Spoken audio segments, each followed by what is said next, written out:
Not long ago, a shocking report was released claiming that if action isn't taken to curb climate change, society will collapse by 2050. Now, the Australian think tank behind the report has painted a doomsday scenario, warning that rising human-induced temperatures could displace an estimated 1 billion people and, of course, collapse our ecosystem. Now, if the report is in fact accurate, the question now is how far are we willing to go to save our Earth? For some in Tel Aviv, going too far isn't even an option. Check this out. We don't have anything to flush the toilet with. We actually collect all of our gray water from the washing machine, and then we collect all the gray water from our sink. Would you be able to live without an air conditioner, toilet paper, or even your own personal bed? We want to get the swirl from the edges, and then it just goes down. Well, that's exactly how one group of special people are living right here in the middle of Tel Aviv. So you don't use toilet paper here? We don't use toilet paper in the house. We use McGevitt, and we wash them all together so they're not mixed with like other things.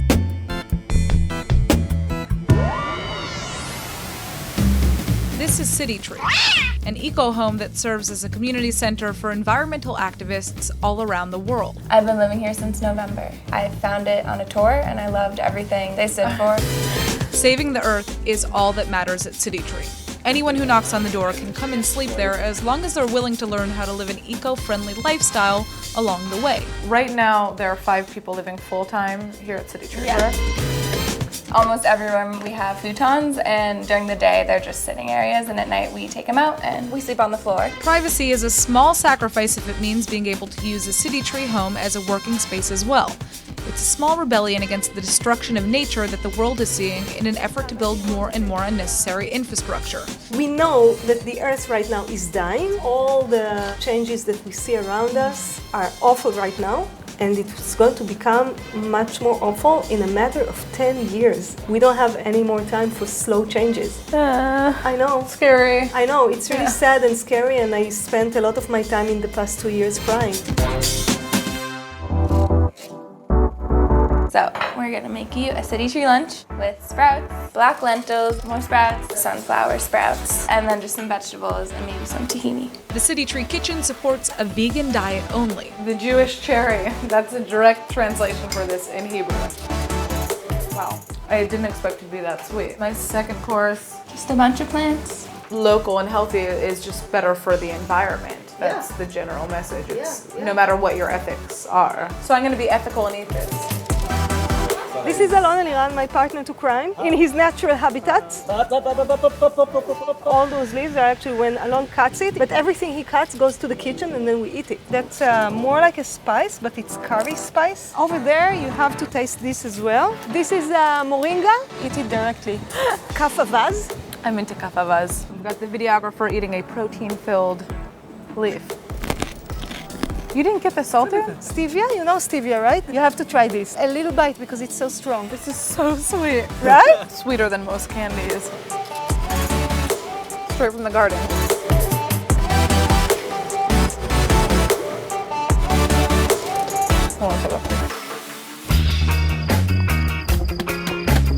City Tree even collects kitchen waste from their neighbors so that they can turn it into compost to feed the garden. We collect water from our neighbor's air conditioning and use that to water the plants that don't get as much water. All right, so we just came up several flights of stairs to get back to City Tree, and we walked into no air conditioning because air conditioning is bad for the environment. Therefore, there is none of it at City Tree. One of our main income is teaching other people how to live an ecological life in the city. City Tree offers courses in how to make all-natural, homemade cosmetic goods, from skin cream to toothpaste to even mosquito repellent.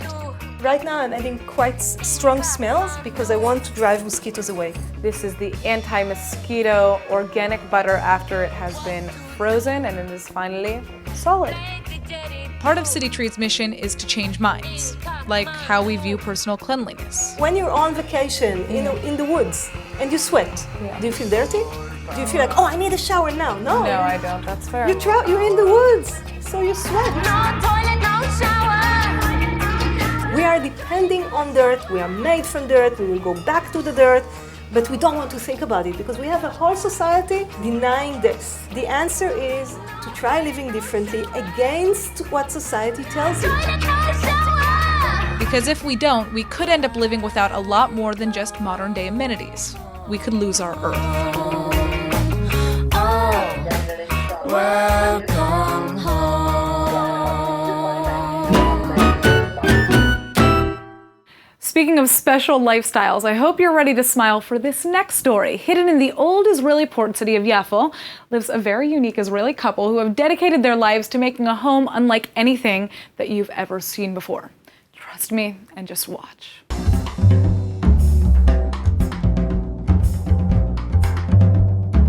What's the most appropriate way to react to getting turned down from a job? אני הולך לחפש עבודה, מתברר מי שלמד עד כיתה ה' ולא שירת בצה"ל, לא מתקבל לעבודה. אז מה אני עושה? אז החלטתי במקום לזעום ולקטר, החלטתי לתעד בפסיפס את כל אלה שפיטרו אותי מעבודם, והם לידי כל יום, אני אומר להם תודה רבה שפטרתם אותי מעבודה 40 שנה. This is Yosef Lugassi, and he's a ceramic artist. He immigrated to Israel all the way from Morocco when he was a kid, but he was forced to drop out of school to help his family financially. Here's the thing though, you don't need a formal education to be a world-class artist. כל מה שאתם רואים פה זה 990 דיוקנאות מפסיפס, זה היצירה הכי גדולה בעולם. אין שום מקום בעולם שמותקנים בו 990 דיוקנאות מפסיפס של מייסדי העם. 40 years. That's how long it's taken Yosef Lugassi to transform his small apartment into a massive work of mosaic art. That's right, this isn't a museum, it's his home.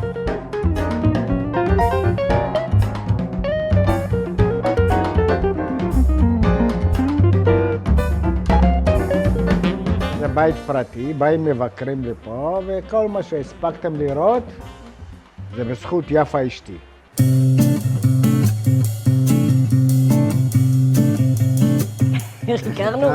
הכרנו במועדון לילה. איך שראיתי אותה, נדלקתי עליה. רדפתי אחריה עד יבנה.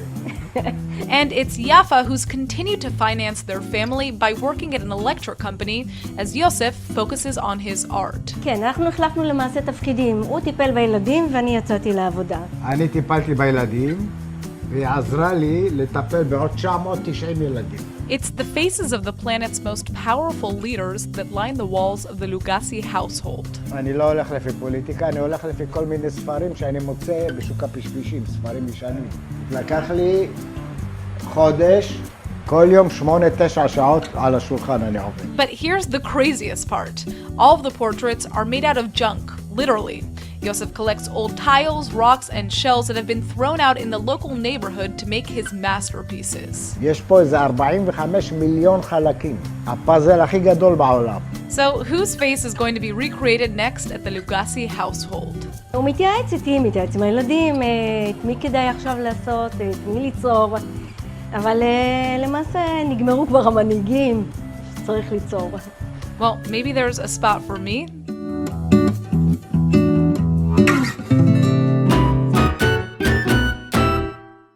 What is the secret to being happy? How can you truly measure success? And what is the basis of a good relationship? Don't you wish you had all of the answers to these questions? I know that my life would certainly be a lot easier. And I do have some good news for you today. Joining us is Yoram Yovel, a renowned Israeli psychiatrist and neuroscientist who may have some answers for us, I hope. Thank you for coming in. Well, thanks. It's a pleasure. All right, so how can I be happy 100% of the time? What's the answer? Oh, that's very easy. You cannot. Okay, so let's look at this scientifically. So the first time that science started asking questions about happiness was a little bit over 100 years ago. Mm-hmm. And Freud, quite early in his career, asked the question, can you be happier? And his answer, and I quote, is, a lot will be gained if we succeed in turning your hysterical misery into everyday unhappiness. So that's what he thought is when things work really well, that's what you're going to get. Now, 101 years later, two experimental psychologists by the name of Licken and Telegen published a review article in which they asked the question, how much of our happiness is due to our genes and how much is anything else, which is, our life circumstances, what we do. Okay, well, actually, so their quote was, trying to be happier is as futile as trying to be taller and therefore is counterproductive. Don't tell me But they were wrong. They were wrong. Okay, they were wrong. great. No. That's what So now we hear. know that roughly about 68% of our happiness, looking at the big numbers, is due to our life circumstances and only 32% is due to our genes. So there's a lot to work with. So only 32% as to how much your parents screwed you up. Right, and that's you can't do anything about it, so might as Right. well not think about it. Okay. Let's talk about the 68%. So what is happiness? And I think the best definition we have on the market now is the one given by Tal Ben-Shahar, who said that happiness equals pleasure plus meaning. Happiness equals pleasure plus meaning. I think there's truth to that, but the way that it's phrased this way is a little bit misleading, because the contribution of pleasure to your happiness is there, but it's very small and it doesn't last. And the contribution of meaning to your happiness is huge and it does last. Okay, and so that let's makes talk a about huge that. difference about how you're supposed to live your life if you want to be happier. Okay, so can you break that down into kind of more solid examples? Family, money, career, where does that fall? Yes, but let's first start with having fun, with pleasure. Okay. Because that's what we want to do, right? We want to have pleasure. Yeah. And what Western consumer society keeps telling us all the time is, do you want to be happy? Buy our product, you'll get a lot of fun out of it and pleasure, and then you'll be happy. That momentary happiness. Right, and that's simply not true. It doesn't work because it fades very quickly. And now we know the reason why. We know that the pleasure circuits in our brains are not wired so they'll be able to maintain full volume for a long period of time. They habituate quickly. It goes down. So think about the last time you had this really sumptuous dessert, you know, and the first bite is memorable, right? But the 8th bite is, you know, been there, done that. And that's the way it really works. So if we're going to try to be happy by maximizing our pleasure, which is what most people are trying to do because this is what they're told, you know, do this, and you'll be happy. If we try to be happy by maximizing our pleasure, we're going to be miserable. Right, we're not going to get there. But when you talk about meaning, I mean, what is meaning? And I would like to transition to talking a little bit about success from here, because we're almost at that point. But, you know, having a family. Yeah, well, meaning is what matters to you. Okay. And meaning is experienced in doing much more than in feeling. So when you speak about happiness this way, it's much more what you do rather than what you feel.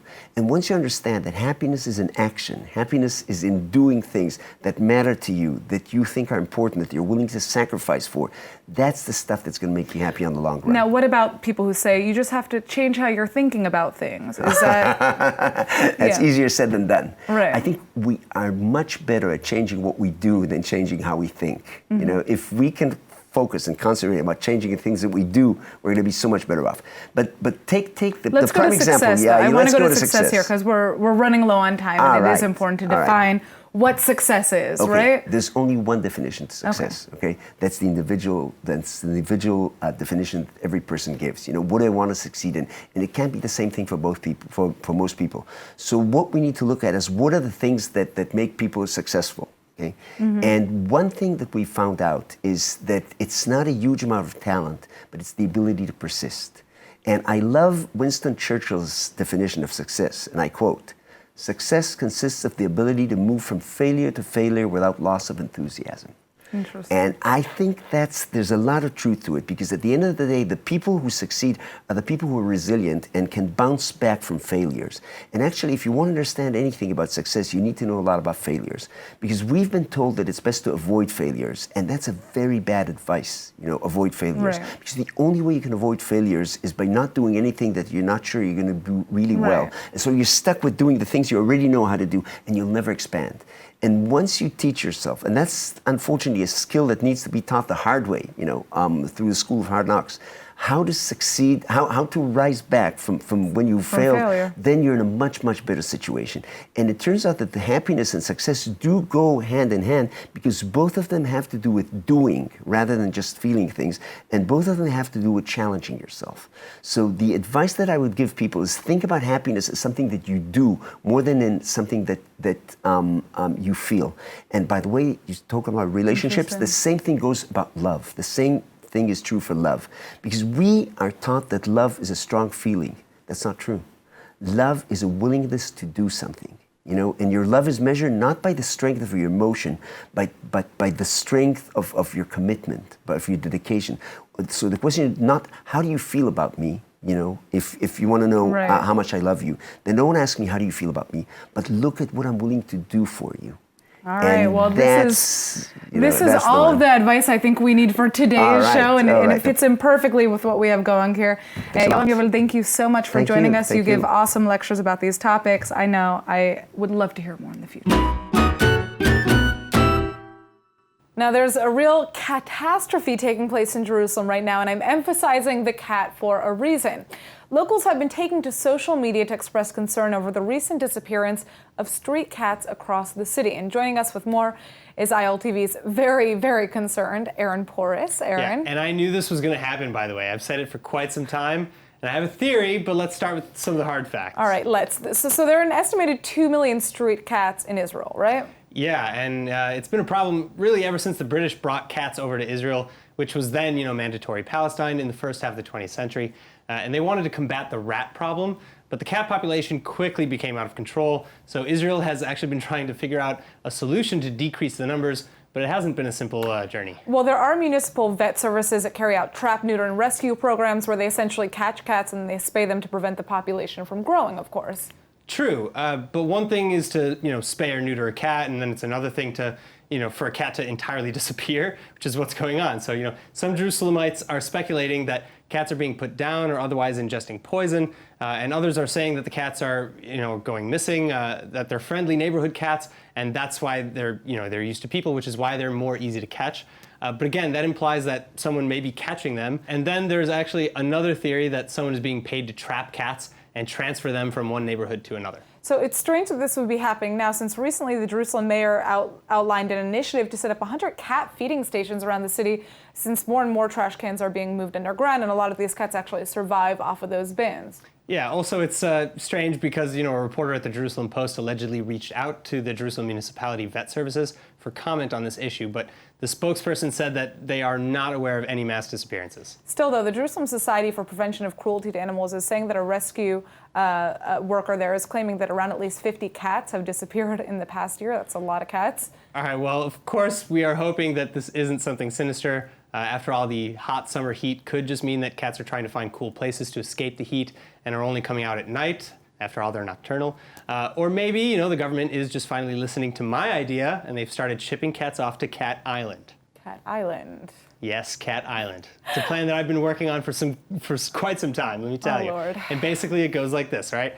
Man-made islands are far from a new concept, and Israel has already actually been grappling with building an island off the coast of Gaza. So my plan is basically to appropriate that, to build an island off the coast of central Israel where we can gather the nation's street cats. Then you just let a few people move onto the island as caretakers, but what you get is a new tourist attraction, similar to those that you might find in Japan, which in turn creates a whole new economy. We're talking jobs for contractors, cat caretakers, restaurateurs who are on the island, and much, much more. Also, extra beachfront housing, and of course, again, a draw for tourists. So Israel, Cat Island, get on it. Wow, Aaron, I think that you should just join the government and start, proposing policies like this. I'm telling you, it's genius. Oh my God. Well, on that note, we're going to end this story. Aaron, thank you so much for your contribution. How good are you at math? You're probably not as good as these teenagers in our next story. 6 Israeli high schoolers have just taken home medals for their outstanding performance at the 60th International Mathematical Olympiad. Yes, this is a real event. Every year, students from 112 different countries compete to show off their math skills, and trust me, you don't want to even take a stab at some of the questions they're dealing with. In fact, I didn't, and I don't think I ever will. Anyhow, overall, Israelis finished in 15th place, which is pretty exciting for such a tiny little country. Ido Kalshon from Nataf took home a gold medal, 3 more high schoolers took home silver medals, and 2 more took home the bronze. Not bad, Israel, not bad. Now, the Israeli competitors are all members of the Future Scientists Center, which is a program for gifted students that is supported by the Education Ministry and the National Cyber Bureau of the Prime Minister's office. But get this. It looks like Israeli teens aren't just winners at math. A mere week ago, Israelis won 2 gold, 2 silver, and 1 bronze at the 50th International Physics Olympiad, which was held in Tel Aviv for the first time in history. All right, it's time for What is Trending with our very own Nittany Mins. And so, Nittany, what is going viral this week? Hey, Natasha, 2 words, Gal Gadot. That's it. Yeah, of course. It's always got to get it. What is new with Israel's Wonder Woman? I feel like she's always trending. Yeah, Natasha, obviously. At this point, she is basically Israeli royalty. This time, though, it looks like she's going to be playing Wonder Woman again, only this time a real-life Wonder Woman. Gadot will be featured in a new mini-series on Showtime as actress and inventor Hedy Lamarr. So tell us a bit about who Hedy Lamarr is, because she's been in previous movies, but this is new, obviously. Yeah, definitely. So back in the 1930s, Hedy Lamarr was this stunning beauty who came to Hollywood from Europe.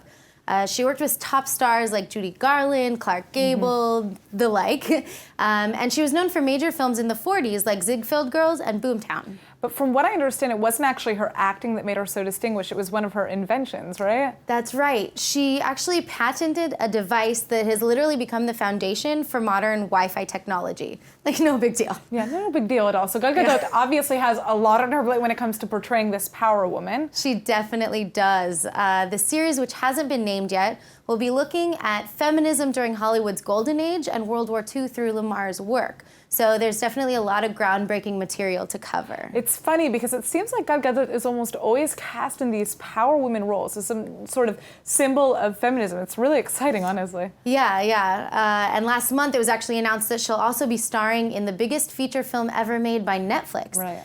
It's going to be called Red Notice. She'll be acting alongside Ryan Reynolds, Dwayne Johnson. It should be a crazy ride. Yeah, and the action thriller is actually set to come out in late 2020, so we have some time, but it's centered around the pursuit of the most wanted art thief in the world. And as for this new Showtime series, it's not clear when it's going to be coming out, but at least we have another Gal Gadot experience ahead of us. Thanks for joining us, Nittany. My pleasure. All right, my friends, that's it for today's episode of Insight to Israel. I'm Natasha Kirchak, and keep on smiling.